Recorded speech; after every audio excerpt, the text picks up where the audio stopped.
कपड़े कौन से पहनने हैं ये संगठन उन्होंने बता दिया है कि भैया नारंगी किसका है, हरा किसका है। अब उन्होंने ये भी बता दिया कि बाबा किसको बोलना है, और क्या पता हिंदू संगठन के लोग जो है कल को ये भी बोल दे कि बाबा सिर्फ यही बाबा है जो चोला धार के बैठे हुए हैं। तो डिग्री कह लीजिए या फिर जैसा उनको अच्छा लगे वो सारी चीजें। अब इसमें एक बात जो रोचक है कि उस व्यक्ति ने मानवता निभाई, राहुल गांधी ने समर्थन किया, तमाम और भी लोगों ने उन्होंने समर्थन किया, और जितने भी अंधभक्त हैं अभी वो यही कह रहे हैं कि ये नकली हिंदू। माहौल के अंदर आप क्या देखते हैं कि कोटद्वार में जिस तरीके की घटना हुई है और दीपक नाम का व्यक्ति सामने निकल कर आया, मुकदमा हो चुका है उसके खिलाफ, FIR हो चुकी है, और वहां पे जो संगठन है जो बाबा का विरोध करने गए थे, लेकिन एक हिंदू व्यक्ति जिसने अपना नाम बताया कि भैया मेरा नाम मोहम्मद दीपक है, उससे वो इतने ज्यादा चिढ़ गए। वो हिंदू था, उसके बाद भी उसने बाबा का सम्मान रखा। उसने बताया कि जो सनातन धर्म में अगर किसी को बाबा मानते हैं तो उसका धर्म नहीं देखा जाता। तो वो सारी की सारी बातें उस दीपक के अंदर दिखाई दी, और इस सब चीजों से चिढ़ कि भैया अगर हमने किसी का विरोध किया है, आज से पहले हमने कभी नहीं सुना था कि अगर बाबा किसी को बोलोगे तो उस चीज पर भी तुम्हें रोक लगाई जाएगी, लेकिन आज का जो सनातन है वो बता रहा है कि आप अगर बाबा किसी को बोलोगे तो सिर्फ हिंदू धर्म में जो बाबा जो चोला ओढ़े होते हैं, अब बाबा का टैग सिर्फ उनका ही रह गया है। कल को अगर हम अपने बाबा को बाबा बोले तो हमसे भी शायद वो ये पूछ लेंगे कि ये तुम्हारे बाबा कैसे हो गए, इन्होंने तो कोई भगवा चोला नहीं पहन रखा, इन्होंने तो ऐसी कुछ कर नहीं रखी, कोई सिद्धि नहीं है। और आगे चल के शायद सनातनियों को जो हिंदू है उनको भी बाबा के नाम पे टैग लग जाएगा, डिग्री मानी जाएगी आजकल। हाँ, जो देखो देखो कपड़े कौन से पहनने हैं ये संगठन उन्होंने बता दिया है कि भैया नारंगी किसका है, हरा किसका है। अब उन्होंने ये भी बता दिया कि बाबा किसको बोलना है, और क्या पता हिंदू संगठन के लोग जो है कल को ये भी बोल दे कि बाबा सिर्फ यही बाबा है जो चोला धार के बैठे हुए हैं। तो डिग्री कह लीजिए या फिर जैसा उनको अच्छा लगे वो सारी चीजें। अब इसमें एक बात जो रोचक है कि उस व्यक्ति ने मानवता निभाई, राहुल गांधी ने समर्थन किया, तमाम और भी लोगों ने उन्होंने समर्थन किया, और जितने भी अंधभक्त हैं अभी वो यही कह रहे हैं कि ये नकली हिंदू है, मानवता नहीं दिखाई दे रही है, नकली हिंदू की बात की जा रही है। लेकिन वो व्यक्ति अब उसके साथ जिस तरीके से TRP चली जाती है ना, राइट विंग और लेफ्ट विंग वाला, वो पॉलिटिक्स भी खेली जा रही है, लेकिन वो डर नहीं रहा है। नारा लग रहा है कि हिंदू खतरे में है, तो अब तो ये भी देखना पड़ेगा कि नकली हिंदू खतरे में है, असली हिंदू खतरे में है। हाँ, उनके हिसाब से जो नकली हिंदू हैं जिन्हें UCG से विरोध हो गया था, जो मोदी जी की जाति के बारे में बोलने लग गए थे कि कौन सी उनकी जाति है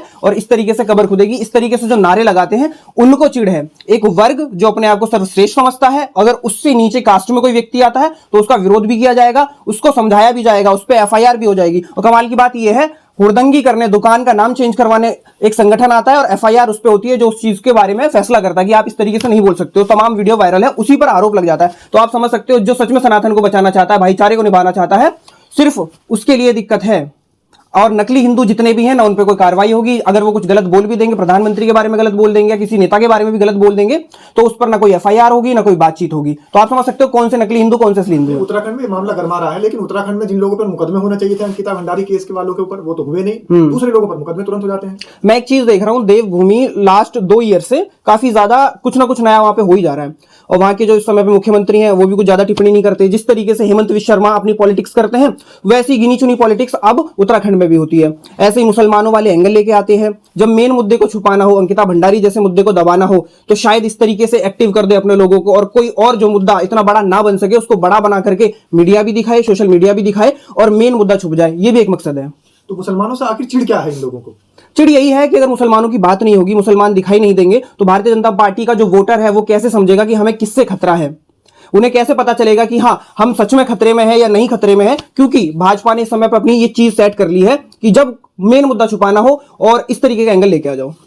अब देखिए वहां के जो नौजवान है वो धरना प्रदर्शन कर रहे हैं, तो काम पे तो लगा दिया ना सरकार ने वहां। हाँ, तो काम पे लगा दिया, उन्हीं पे FIR होंगी, उनके ही बच्चे सारे के सारे जो भी हैं वो जेल जाएंगे, तो दिक्कत है उनके लिए।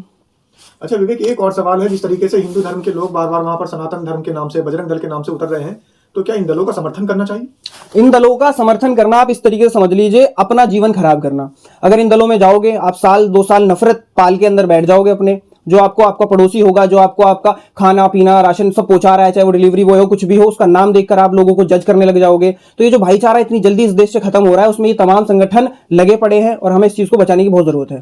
संगठन ही तो हमारे धर्म को बचा रहे हैं। संगठन तो नौटंकी कर रहे हैं, संगठन तो पैसा कमा रहे हैं। संगठन में बड़े बड़े बाबा इतने ज्यादा पैसे वाले बन चुके हैं ना, उन्हें कोई फिक्र है। वो ये बोलते हुए नजर आ रहे हैं बड़े बड़े संगठन की भैया 4 बच्चे पैदा कर लो, 21,000 रुपया मिलेगा, 5वें पे मैं आपको 31,000 रुपये दे दूंगा। उसके बाद वही लोग तलवार बांट रहे हैं, नफरत वाली बात करते हैं। मुसलमान एक व्यक्ति खड़ा कर देते हैं और बोलते हैं कि ये ऐसे बोल रहा है कि जो महजब है वो ये एक्सेट्रा। मैं एक संगठन की बात बता रहा हूं, तो आप समझ जाइए किस तरीके से इनकी दुकान चल रही है, और बहुत देश के लिए खतरनाक है। अगर ये संगठन काम नहीं करेंगे तो हिंदू धर्म बचेगा कैसे?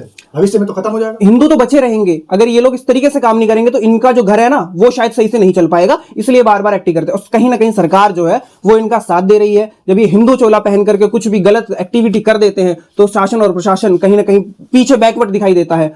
तो ये दिक्कत है। जो भाईचारे की बात करेगी उसे FIR मिलेगी, और जो इस तरीके से सिर्फ सरकार के हिसाब से चलेगा तो उसे कोई दिक्कत नहीं है। तो इन संगठनों की मंशा क्या है आपकी?